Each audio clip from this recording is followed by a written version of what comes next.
ನೀನು ಕೋಕಿಲ ಅಲ್ಲ, ಆದರೆ ಅದೇ ಕಣ್ಣು, ಅದೇ ಸ್ಮೈಲ್, ಅದೇ ಮನಸ್ಸು ಎಲ್ಲ ಅವಳ ಥರನೇ. ಕೋಗಿಲೆ ಎವಿടെയാ?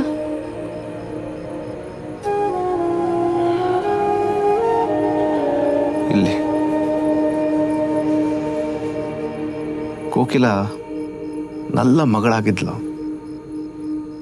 ಆದರೆ ನಾನು ನಲ್ಲ ಅಚ್ಚ ಆಗಿರಲಿಲ್ಲ.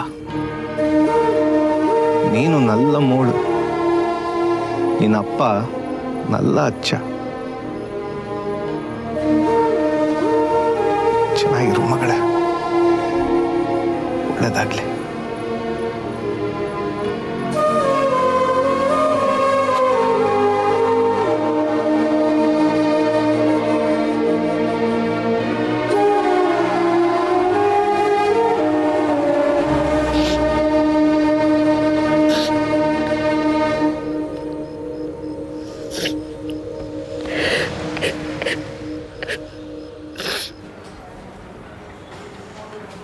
അപ്പു നീ ബഹളം വെക്കാതിരിക്കേ. അച്ഛനെ ഞാൻ പറഞ്ഞ് മനസ്സിലാക്കിക്കൊള്ളാം. അമ്മ ഇന്നങ്ങോട്ട് വരും, അതുവരെ നീ ഒന്ന് ക്ഷമിക്കേ. അച്ഛന് ഫോൺ കൊടുത്തേ. നന്ദേട്ടാ, അവളെ വെറുതെ വിട്ടേക്കാൻ ഞാൻ പല പ്രാവശ്യം പറഞ്ഞതല്ലേ, എന്നിട്ടും എന്തിനാ ഇങ്ങനെ വഴക്കുണ്ടാക്കുന്നേ?